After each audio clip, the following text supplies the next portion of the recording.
in my first video, which I highly recommend watching before this or really any other of my videos. I asked and endeavored to answer, among other questions, what we are and what we ought be attempting to do. In my second video, I attempted to demonstrate that our mission is not impossible at the executive level, if you will. In my third, I tried to paint the picture of what awaits us. And in my fourth, hope for its fruition and armor against the cynics, skeptics, deriders, and defeatists. These, while surely necessary to build the home, the fortress, were only a lighthouse, not what the mizzen staysail does. They were the architectural rendering, not the blueprint. They were the view of the distant mountaintop, but not the map. And a builder needs both the manager and the tradesman to survive. So, let us start filling the tool chest. I am going to eventually argue two central concepts, but before we get there, we have to pose and answer a few questions, define a few terms. So, let's get to building. When I say tools, unlike most of my anagogical, incorrigibly analogical ekphrastics on existence, I mean it in a very literal sense, because we are not just abstractions, but embodied spirits. Spirits who only by and through actions within the concrete world gain the grain for to winnow into knowledge and wisdom within our subsequent meditations. Because our animal's construction is a reflection of our world, purpose-built to see and grasp and traverse it. We need to be discriminating and intentional in the stocking of our tool chests, even if the lion's share of our ultimate goal is spiritual.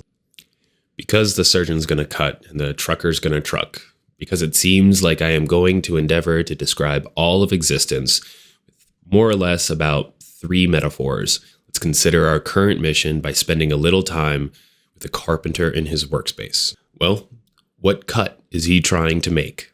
Perhaps he wants to form a silhouette of a tree for a stage play from a piece of thin sheet stock. Well, he will need a jigsaw and a scroll blade. Is he needing to slice up some subfloor for a trapezoidal room? Well, break out the track saw, load it with a low tooth count blade for quick ripping, and grab a sacrificial piece of sheet stock for a backer board to save your sawhorse tops. Is he working in lived-in conditions? Well, he will need the righteous chip and dust extraction setup, portable and powerful. Is he working a Brazilian hardwood? That N95 will not do. He needs a respirator and a clean shave. The point is, each cut requires certain tools with certain blades. The more complex the cut, the greater number of external complicating factors, the more supplementary peripheral tools are required to complete it. Or, if you will, for a moment, describe it. And in its description, render at least the possibility of execution. But let's not glide too quickly by that word. What is a tool? What is tool? Capital T. What is its nature? Its purpose? The above tools and all others are comprised of 2 things: the business end and the handle. The ergonomic, as in biologically compatible, intermediary, which converts the sometimes mind-meltingly dangerous, or perhaps just unwieldy, business end into a full tool, something which we can wield, guide, pilot, unlike our simian, cephalopodian, or avian cousins who take the single tooth of a saw, some pointy stick or stone, and use it to scratch their way to the hidden or otherwise fortified grub, one cumbersome, inexpedient iteration at a time. Our agency has evolved and brought into existence more efficient and commensurately more dangerous tools, as obviously our hands are part of reality, and following the logic of needing a tool in the first place, there's about a 50-50 shot of our hands being more fragile than that which we are tooling, softer and slower than that which we are trying to manipulate. A 12-inch miter saw with a 120-tooth blade scratches about 456,000 times a minute, 7,600 times a second, and given the right brand and the right hand, to within 1/512th an inch of tolerance. The implausibly dangerous tool you need to do the thing.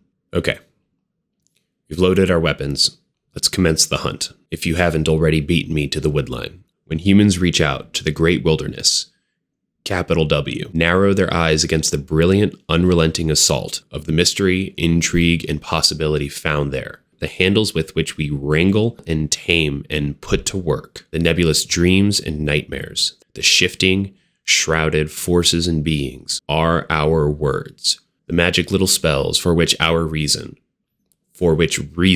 capital R, first reaches, to immolate feeling, intuition, implication, suggestion, and set the confused chimeras and tangled ghosts to suffer the mathematical rigidity of definitions, to populate the vast, murky stage of possibility, capital P, with solid, tractable form, structure, and sculpture, onto which we can build the next story. Pun intended. We use words both interpersonally, between people, spurring on the great procession of civilization, and intrapersonally, as we clad our thoughts with form in quiet moments, confronting and debating ourselves. They are the medium in which we mark our progress on our individual and collective paths on the way to clarity and specificity and truth. Capital T. This all probably seems a little basic, like I'm trying to write a treatise on walking or eyebrows, or trying to describe a cup by starting with an empty universe. I'm sure you know that a nail is a nail, that a writer will write, that water is wet. I suspect you know that words mean things, although surely there exist people to whom that would be news. But why then this video? Where am I going? Well, there is for sure a conversation to be had about the seemingly inexorable de-resolution of the American dialogue. Side note, just go read the personal letters home from the teenage soldiers from the Civil War, and it will quickly become painfully obvious that everyone born in the last century speaks their mother tongue like an ape dances. The state of the spoken word is not my focus here. As I said, language is fantastic for interpersonal communication, intergenerational creation, conveying ideas across continents and through the ages. It is the best way, actually, at least so far as our current biology allows, to get it done. Capital I. Which is why books will, for the foreseeable future, until our species masters telepathy, be the greatest form of mortal origination, the origination of progeny being a divine matter. But intrapersonally, within the workshop of our own minds, within the furnace of our imagination, there is a better way, the study and practice of which is made all the more important and pertinent, as, of course, the inner world precedes, undergirds the lingual landscape of standardized marks and sounds, which is English. Without the inner world, the outer is dead. This is the first of the central two subjects I want to cover. The language behind language, the divine apparitional adversary with which we must wrestle if we wish to make it past even the very first gates. I say divine, literally. It is the language in which creation converses, in which the very waves of the fabric of reality think. Polyglots report their spontaneous conversion to this matter of thinking, to thinking in this language. Eventually, the deluge of light and sound causes them to close their eyes and reach out to touch the solid forms of that to which they wish to refer. There is another vocation, which demands of its devotees a parallel approach to analysis and execution, by dint of this vocation's relationship to the fabric of reality, because the aim of its practitioners is to convert the infinite permutations of shape which reality has to offer into hard corners and definite curves. You guessed it, carpenters, or at least certain subsets of carpenter, are also trained by the nature of their work, by reality, to think in this language. They spend their days 1/512th of an inch away from immediate proximity to creation. They daily, moment to moment at their most productive, submit their hypotheses, conduct their experiments, and receive their results very much in real time, and real space at that. Any language, even one as mighty as English, has little hope of containing the vast ocean of permutations of shape within the worksite. So, he learns to think in the language behind language. Carpenter does not describe to himself in words how he is going to fit his cladding around the fountain. He has the ability to command into existence the eventually contiguous lines, curves, and angles of the many pieces which comprise his contract, because he understands the underlying, unspoken properties and mechanisms of his world. The algorithm steadily tumbles over and over in his head. Powered versus manual. Reciprocator versus spinner. Knives versus blades versus discs versus grits. Screws versus nails versus chemical fasteners. For marking, pencils, or a utility knife. He knows and then constructs in order to counteract the deadly effects of parallax. The line he needs to make with his eye, the edge of the tape measure, and his piece beneath. And he knows what orientation of his animal limbs will let him nestle his skull into the only skull-shaped pocket which the stone fountain offers. He knows in what order he must perform his operations, what rate, at which angle to press which tool. That is to say, what time over what space. He needs the sharp, high-carbon steel to cleave or shear the tough little bundles of xylem, to bring to existence his novel shape. After some quiet ciphering and meditation, maybe during a long, cold, quiet van ride in through the early morning hours, over a hearth cobbled together from a steaming cup of coffee and a stout coat, he arrives at the job knowing this all at once. He holds the entire procession of mechanisms before his mind's eye, like memorizing the image of a book printed on a single page. That is to say, he holds the novel goal's order and shape. That is to say, its time and space. Holds it before his mind's eye. He contains it. He owns it. He owns it like he owns his hands or his eyes. He delivers the final product, as does a poet or a musician, a singular ephemeral title, a phantom capitalization, suffusing both the process and the product. His verses are his cuts, his stanzas his pieces, his culminating composition, every angle from which his future passers-by will appreciate his craftsmanship, and for how long his creation will stand against the vicissitudes of time, use, and abuse. When the tradesman thinks in this language behind language, locally, he masters his hammer and his nails, but it does not have to end there. It is only a leap to apply his sublingual, or perhaps hyperlingual, understanding of reality regionally, to extrapolate his expertise in the tip-tap to slap-bang spectrum of the phantom vectors which nudge his pieces and drive his fasteners and guide it to flow over into his driving, his box truck loading, his meal preparation, and so on. Kind of like a self-driving AI learning how to read. And, yet again, from regionally, it is only another leap for the carpenter to extrapolate a bit further, to apply the concentration, conscientiousness, determination, steadiness, and stoicism he has learned from his shapes and methods, his time and his space, to the leadership of his crew, his family, to his moral compass, to his prayers. The executive, 2 floors up, leaning over the atrium railing a decade later, admiring the work of a prayerful family man who can load a box truck and swing a hammer, will catch an elusive coruscation fibrillating across the scene. He might not know exactly what he sees, peering into that parallel world, just as the carpenter a decade ago might not have known exactly what he appreciated in his dealings with the skilled businessman. But the business owner's own sensibilities, developed in his line of work, building his businesses, will recognize on some level the 1,000 deft collective collisions which pressed the flawless shape into existence. And he will have a quiet moment some Monday morning to appreciate the incalculable,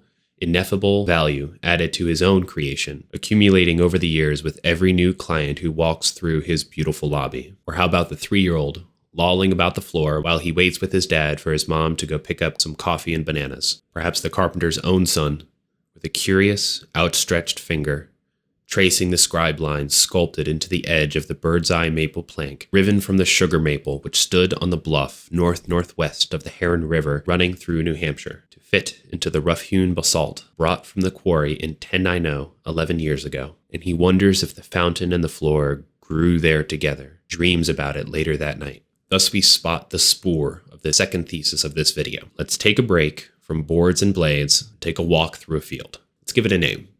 How about Sunshine Field? Capital S and F, of course. Sunshine Field is immense. We traverse its gentle hills and swales for decades. There are a few species of grass and weed and flower, mole and mouse, fly and dragonfly, which flood the field like gases, here and there perhaps twisting into a slightly denser eddy or rivulet, but diffuse by its nature, perfectly homogeneous, if accounting for infinite time. One day, someday, we begin to climb another hill. Are we climbing that hill?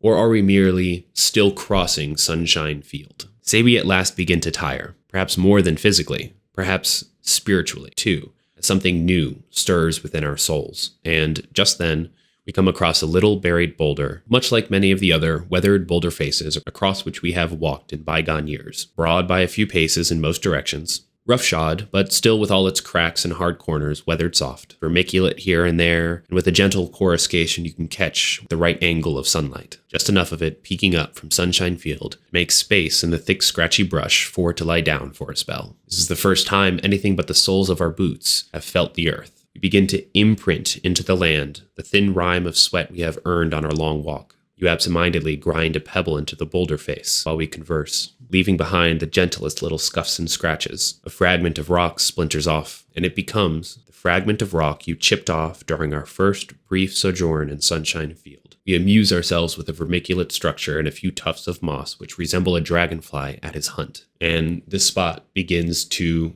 grow on us, as they say. We become so fond of it, in fact, that our thoughts take turns towards hearth and home. We decide to conclude our desultory excursion and turn our brief sojourn permanent. We decide to excogitate a proper noun. So we clear and level and tamp an area. We thrust our hands down into the earth and pull up a little hill's worth. We mix it with dried grass and form it into bricks and bake them in the sun. We stack them tight and delineate for the first time outside from inside, and we move in. Our combined, compounded purpose, intention, hope, creativity, fastidiousness, conscientiousness, discipline, determination, and wisdom resolves. That is to say, gains resolution. It can be measured in how evenly the straws dispersed through the bricks, how tight the seams between them, the ingenuity of flow between rooms, the size of the den, the size of the kitchen. How about the height of the ceilings? We only need 6 feet. Every extra course of brick requires significant labor. What does it mean if we give ourselves 6.5 feet? What about 13 feet? So now we're finished. We could call it, all capital of course, the abode which arose from the moment our yearning for hearth and home overtook our desultory excursion. Or, for short, because we are mortal, and thus, at least in part, poets at heart, we call it Telltale Manor. Now, let us say, over the years, our work bears fruit, and we are met with an abundance and amass a surplus. We stop tending our chickens.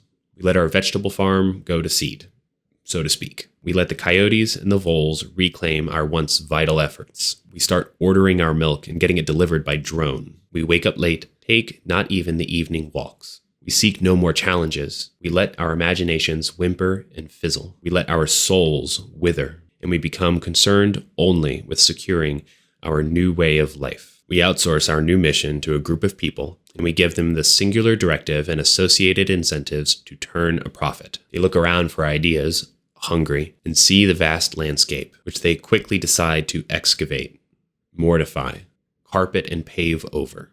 Their plan is to let other people seeking hearth and home subscribe for their 700 square feet. But they are big picture folks, not engineers.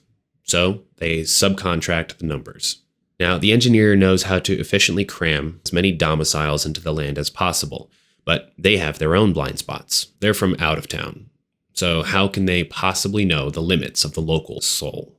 For how long it can withstand the siege of a 6-foot 1-inch ceiling? So they hire the most insidious and perfidious lot yet to fill in their gaps in expertise. The new crowd's directive is to bring to bear the quantification of man's soul. Know to the 1/4 inch how small man will tolerate his windows, so the engineer can know to the ounce how thrifty he can be plastering over his future tenant's natural sunlight. This new crowd informs the engineers 6'3" ceilings will be sufficient, but they should give an extra 6 inches ceiling height to every income bracket to ensure they will compare their residences. But not to worry. The value the residents will place on comparisons will be 10 times what the extra plaster and beams were worth. The accounters of the human soul will then tell the engineers that they can make their homes 17.3% smaller, that their future inhabitants' souls will bear it, if they make the communal area through which the tenants will bring their guests and about which they will chat later that evening at their 10 square foot dinner table, if they spend on the communal area an extra 3.2%. And don't worry,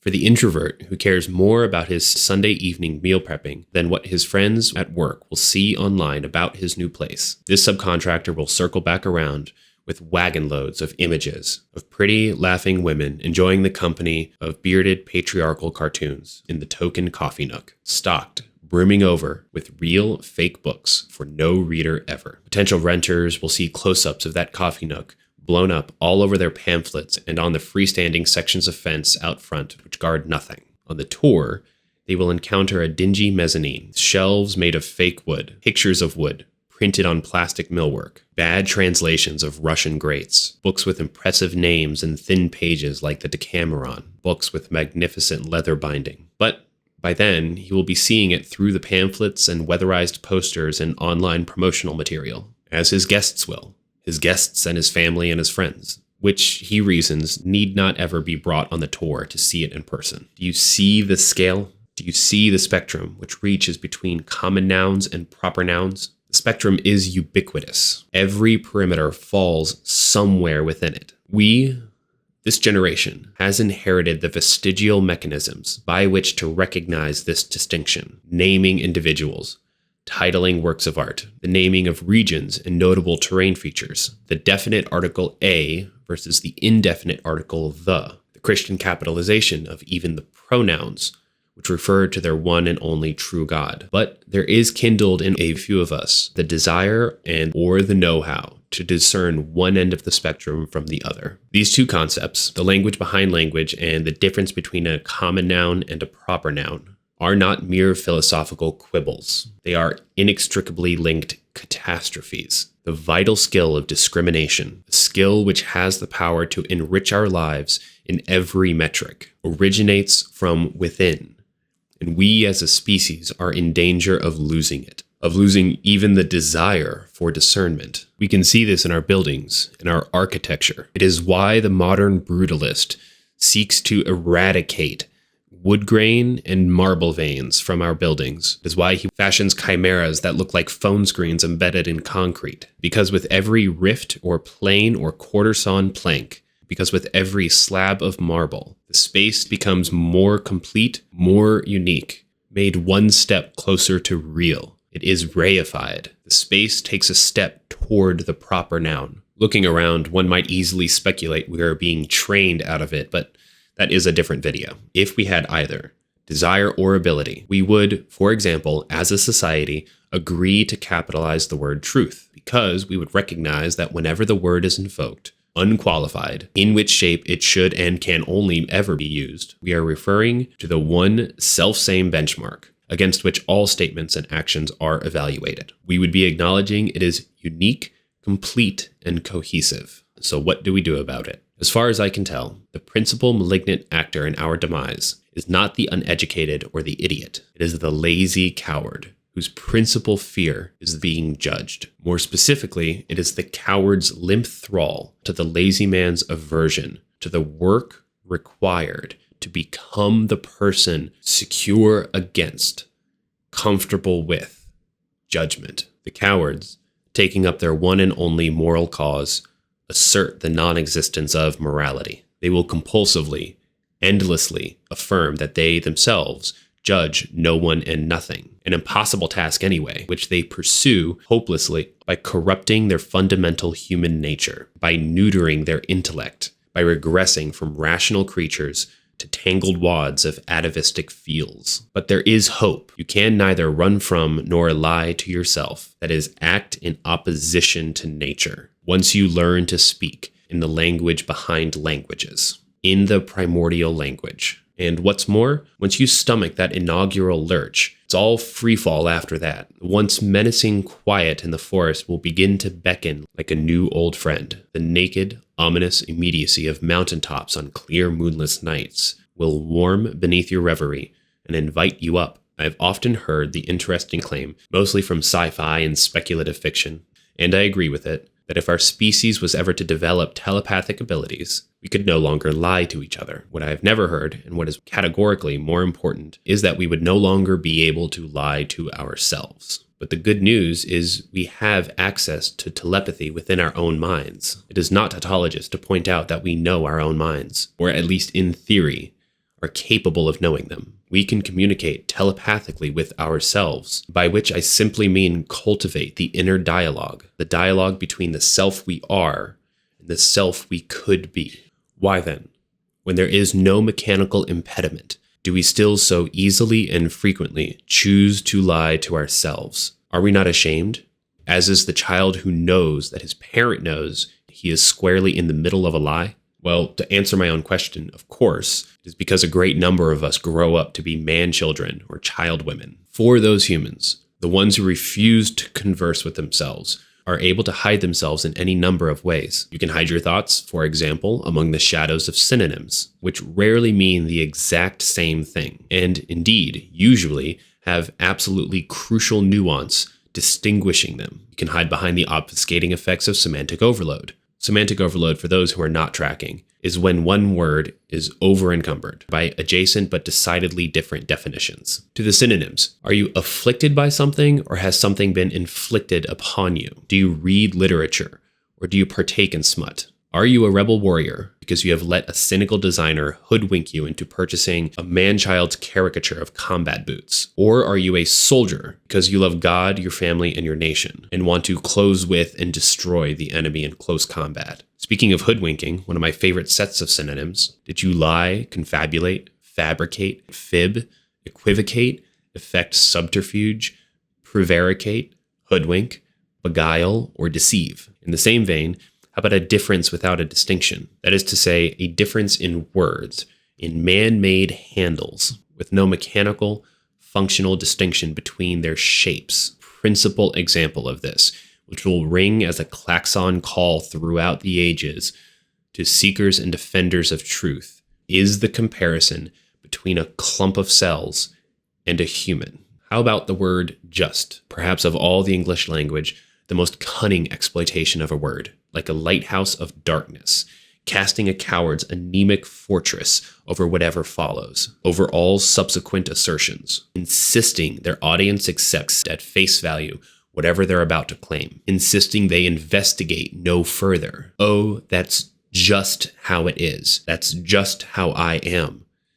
That's just me. How about semantic overload? As a lover of debate, my favorite to both despise and encounter, because it is so easily dismantled. The most prevalent and insidious example of semantic overload I have already mentioned. Let's take a deeper look at the word judge, which is incorrigibly deployed as a vast fortress by the more insecure weasels of our species. To what manner of judgment are we referring? Legal, moral, on the level of personal association, societal, divine? They never specify, and that is no accident. Through nebulous implications, they equivocate. They equivocate by putting the necessary, pedestrian, routine, constant assessment of their surroundings, the assessments which every rational creature employs, probably hundreds of times a day, on the same level as perhaps legal, or terrifying to them, perhaps divine, terrifying despite the fact that they claim to be godless. In the primordial language, the mechanics of Joe from the street assessing you to be an immoral, useless person would be lit with divine light. You would see the shape of his judgment interlocking with the shape of what was judged.